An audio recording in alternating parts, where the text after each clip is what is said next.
Hey, listen to Wrestling Roundup on FreeFM, ArrowFM, and MPR. As always, I'm Grady, and live on Skype we got Josh. Hey! And not as always, we're gonna actually jump over to the yellow brand to start it off.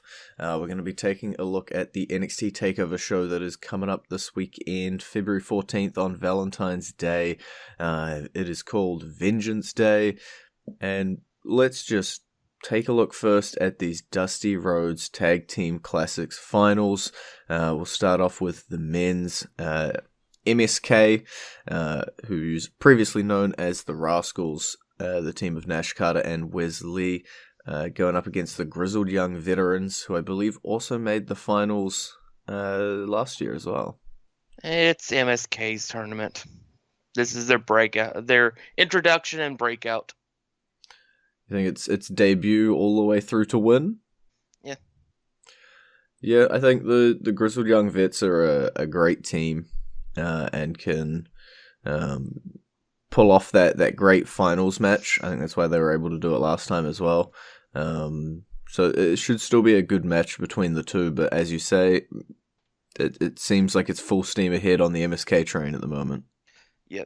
The only team that could have potentially have beaten MSK, in my opinion, was Thatcher and Ciampa. Mm-hmm. Just because of their star level. Yeah, I guess the storylines for them could have ultimately worked out, but unfortunately the Grizzled Young Veterans beat them last night. Yeah, I think it was last night, and managed to clinch that finals spot. And if we look at the women's on the other side of the coin as well, Dakota Kai and Raquel Gonzalez have won their side of the bracket and will be going up against Ember Moon and Shotzi Blackheart. I think the women's tournament was way more predictable than the men's was. Yeah, so far I think I'm still 100% on the women's. The men's went all wishy-washy in the middle. Yeah. Yeah, I'm going for Shotzi. Of course you do. Of course you do. I have to support my girl. Just don't want Grady to be happy. Well, it's my girl versus your girl in a tag team. This is true. What do you expect? I guess one thing just to note, they have added the stipulation that the winner of the Women's Dusty Road Tag Team Classic will receive a future Women's Tag Team Championship match. So just throw that in there. But yeah, I think it was pretty obvious heading into this match which team I was going to pick. I'm picking Kai and Gonzalez from the start. Yeah, and if it wasn't for the fact that they put the titles back on the heels, I would say I would be all down for Dakota and Raquel to win. But because Jax and Baszler are the current tag team champions, I have to go. I have to go by default, even if it wasn't Shotzi involved with the faces. Look, I want you to take your logic, put it in a paper bag, and just punt kick it out of this goddamn conversation. Okay. You want me to snitsky it? All right. Yes. Okay. Yeah. And you know what? I think that's going to be one of our matches at WrestleMania. Okay. The tag team championships with the NXT women versus Baszler and Jax. I could definitely see it.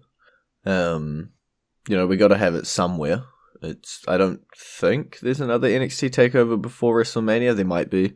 We got Fastlane, obviously, in March, but I guess it does make some sort of sense to have it at a marquee place, and we had an NXT title match. NXT competitors in a title match last year.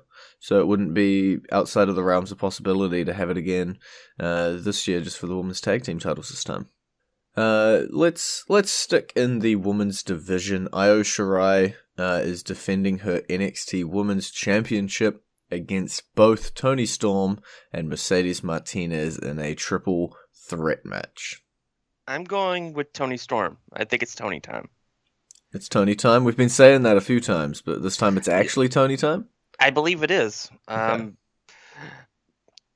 It's just that I think Io's done a great job as champion, but she's been champion for a long time. Yeah, that's what I was just about to load up. 249 days. Um, so I think it's probably time to move on to another person. And of the two options that aren't the champion, I would rather Toni win it.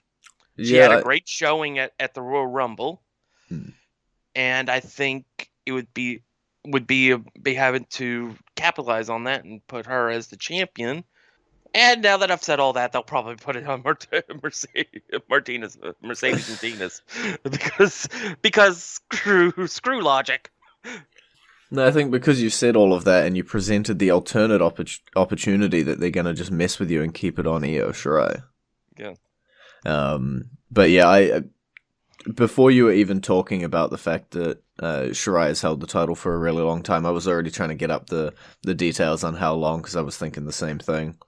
250 days, good title run, solid title run, amazing defenses, but that does have to come to an end sooner or later, and I'll agree and pick Toni Storm. I'm not going to disagree when you pick one of our almost locals over here. I'll claim her, and so yeah, I'll jump on the Toni Storm bandwagon, and let's say it's all Toni time. Then we got the NXT North American Championship. Johnny Gargano, he tried to claim to be injured this week, and then tried to shake Kushida's hand with his slinged arm, and it all just went downhill from there. And it looks like the match is going ahead. Johnny Gargano versus Kushida with that title on the line. This should be interesting. I want to pick Kushida simply to get the title off of Johnny Gargano, but I have a feeling that it's going to be Gargano retains. Okay. I'm solidly behind a Kushida title run. I think the guy's not had a whole lot going for him. I know there was an injury in there in the middle, but since coming to NXT hasn't had a great run so far, and we've proven that Johnny Gargano can be a top guy, whether that's top face, top heel, top anything really, without a championship around his waist. So I don't think he needs to keep a hold of it. I think he can drop it to Kushida, and Kushida get the rub of beating Johnny Takeover, and then Gargano can continue to do everything he's doing at the moment with Austin Theory, with Indy Hartwell, with Candice. That doesn't need a championship locked into it to really pull it off to its potential. And then finally, the NXT Championship, Finn Balor will be defending it against Pete Dunne. This is another case where what I think should happen and what I think will happen are two different things. Mm-hmm. What I think should happen is Pete Dunne wins the title. I think Finn's had a great run as NXT champion, but I really like Pete Dunne, and I think Pete Dunne needs the title. What I think is going to happen is that the Demon retains the title here. Yeah, I think Finn Balor, similar to what I said about Shirai, has had a great run, had amazing defenses, and it's just, I guess, hard to tell when he's going to drop the title. There was a chance he dropped it to Kyle O'Reilly. There's a chance he drops it to Pete Dunne here. There's a chance they're waiting for Karrion Kross to work his way back up into this main event match. There's a few chances floating around, and we just don't quite know who the next NXT champion is going to be. We know that Finn Balor will be dropping it at some point in the near future. It's just that question of who. We had a chance that it could have been Ciampa, it could have been Thatcher. There was names thrown around, but is Pete Dunne the guy? I think it is Karrion Kross that they're going to be the person that slays the Demon. Hmm. And I think it will be the Demon in particular that gets slain. So I think that'll be a WrestleMania match. Okay. I don't believe, unless my brain is failing me, that we've seen the Demon since returning to NXT for this run. So it would definitely be, I'd imagine, something like WrestleMania to bring it back out of him and be something special. Yeah, and that would be something special for Karrion Kross to overcome, because to my knowledge, I think only one person in the entire company has beaten the Demon in particular. I believe so, and that'd be Samoa Joe, would it be? I think Samoa Joe in Finn Balor's last match. In NXT, yeah. I think that's the only person that's beaten the Demon. I could be wrong. Well, I could be wrong, and the Demon was beaten on the main roster at some point, but I don't think so. Yeah, I don't recall, but my memory's pretty poop anyway, so I wouldn't trust it. Alrighty then. Well, that is NXT Takeover Vengeance Day coming up this weekend. And now that we have covered that sufficiently, we're going to go into our entrance theme of the week. When we come back from that, we'll talk about Raw, we'll talk about SmackDown, we'll talk about some matches that are announced for Elimination Chamber, but we'll put our focus over on the main roster. That entrance theme that we're going to play for you right now is Christian's.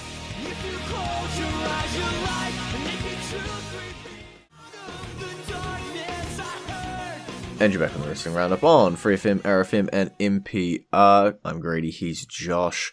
Let's take a look at Raw and SmackDown. Firstly, I'm going to look at the Royal Rumble winners, Edge and Bianca Belair. They are both doing the smart thing.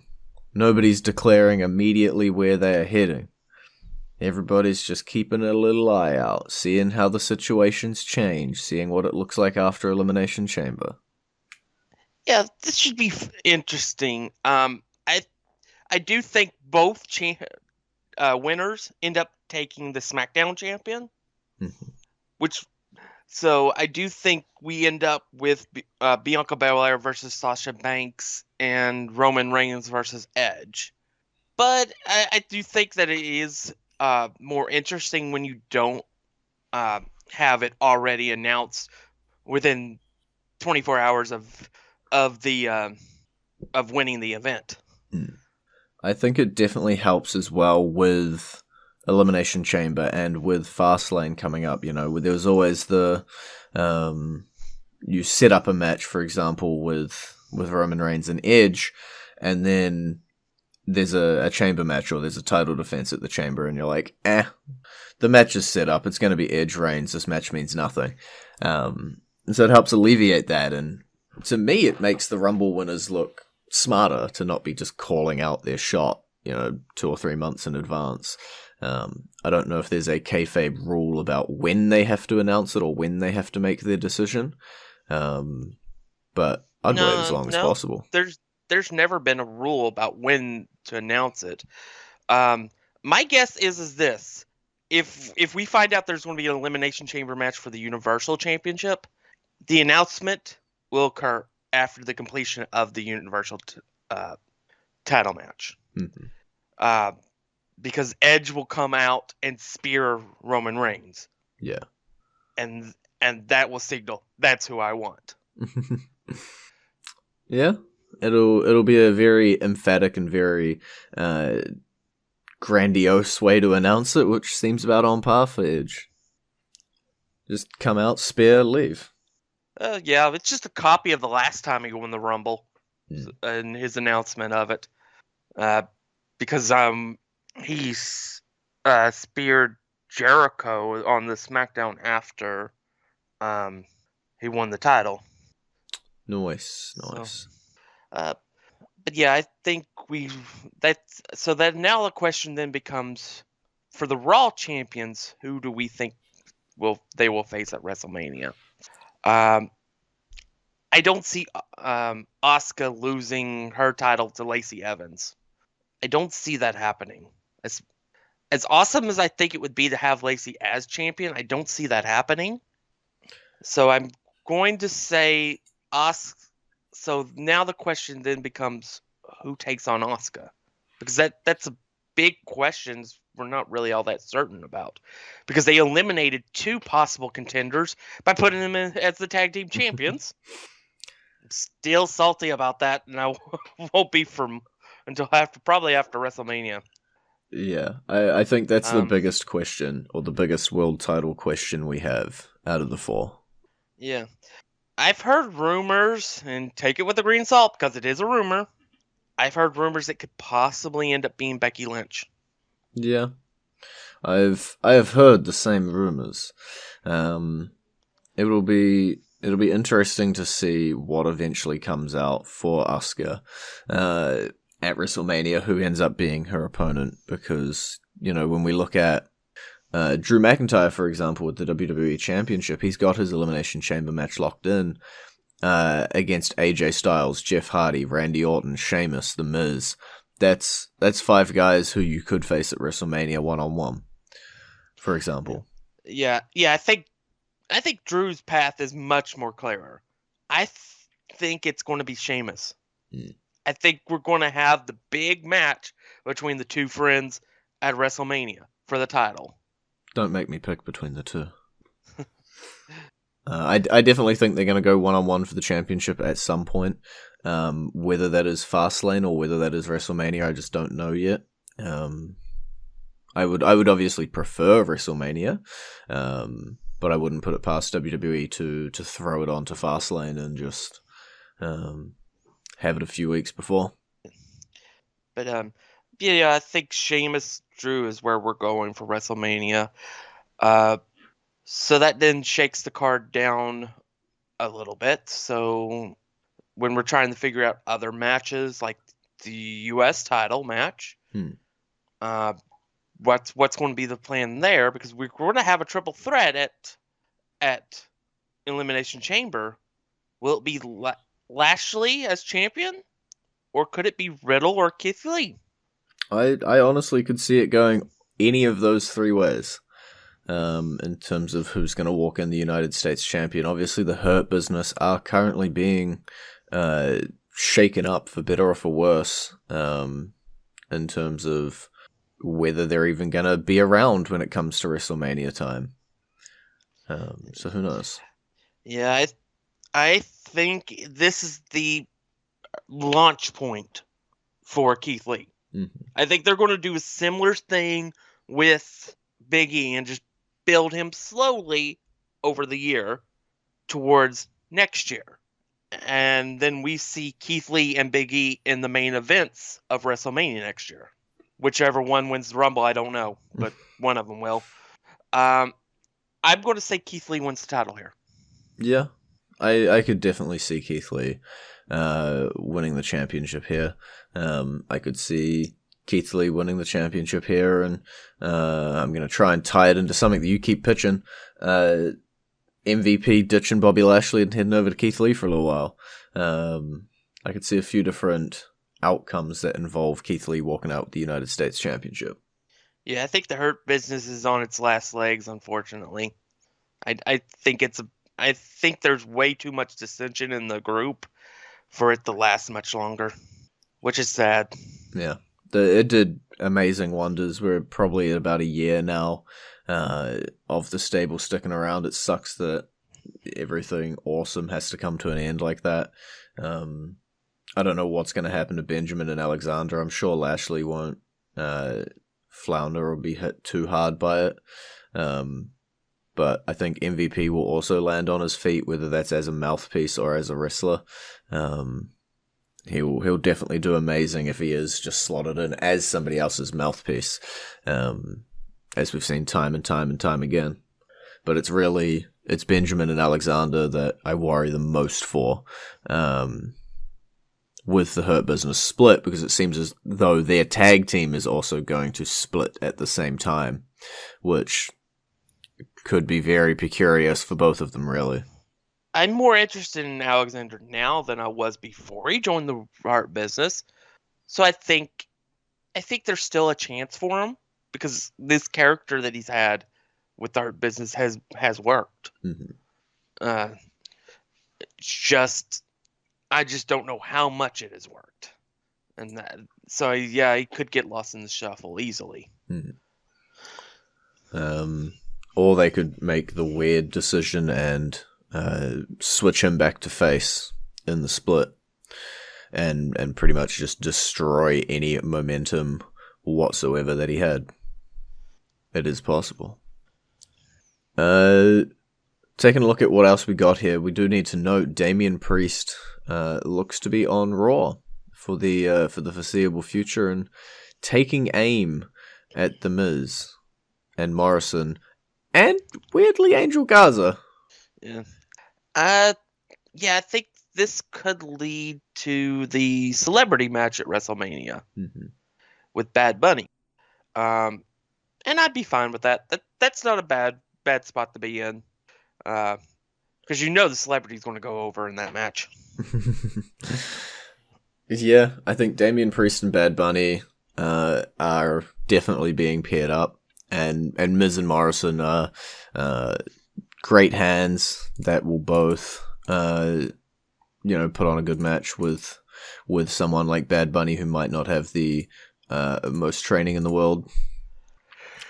But yeah, they'll both be great. You can't really be mad at it. And yes, I wanted to double check as well. Bad Bunny and Damian Priest both raised in Puerto Rico. So there's a little bit of a connection there between the two as well. So I think, Damian Priest and Bad Bunny versus Miz and Morrison. Yeah, I think that's what we'll get with Bad Bunny and Damian Priest winning. I do think Miz might be in the long haul trying to break Edge's record for longest holding the briefcase without cashing in. Because I think the more time goes by, the more I think it's not going to be until after WrestleMania that gets cashed in. Yeah, I think that's correct. In looking at the fact that he hasn't cashed it in yet, he's in the chamber match. I could definitely see something where he gets eliminated from the chamber match, like first or whatever, and then comes out at the end of the chamber match and cashes in. I could see something like that, but that would be more, I guess, fantasy booking or it would be really cool if this happened. I don't know if it makes sense because it would just be a lost cash in. At this point, I don't think The Miz is going to take the title from Drew McIntyre, especially when we know pretty much all of Drew McIntyre's path up to WrestleMania and his potential challenges he's got to get through first and stuff like that. So yeah, it'll be interesting for sure, but I just don't think that The Miz is cashing in anytime soon. But yeah, we'll have to wait and see. Yeah, that's what I'm seeing too. It's just a case where I think The Miz is just going to hold on to it for a little longer, even though technically he's already had more than perfect opportunities to cash in on both champions. For all we know, Edge could win the Universal title, and that's when The Miz cashes in. That's so. Who that knows? Would be a decision. Yeah. But yeah, The Miz for now is just attached to that briefcase, and don't see it going anywhere anytime soon. As we run out of time here, I'm just going to jump back over to the Blue brand and talk a little about the other mid-card title, Big E. We already talked about how he's being built up slowly but surely. He successfully defended his Intercontinental title against Apollo Crews and Sami Zayn in a triple threat. When is he going to be able to detach from Sami Zayn, and what is his next feud going to be?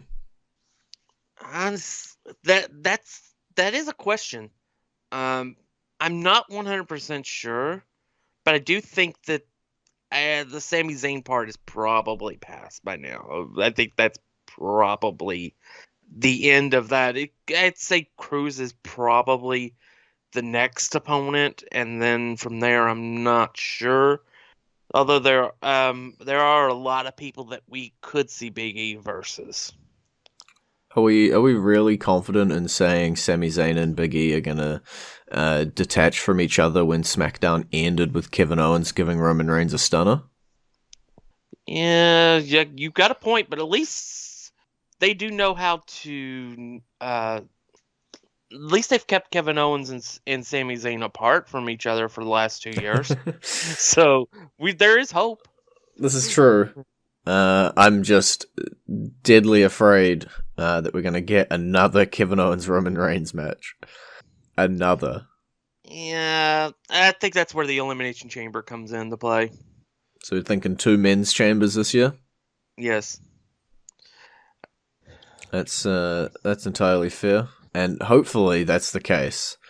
Because that's really the only way I want to see Roman Reigns and Kevin Owens in the ring together in an Elimination Chamber. Please. Please. Throw Sami Zayn in there while we're at it. Why not? Just ruin that detachment we have as well. Alright, well, that is pretty much all that we have time for this week. It's been great talking to you. Baby. You visit our Facebook page, facebook.com/wrestling radio, Twitter page, twitter.com/wrestling radio, and we'll see you next week.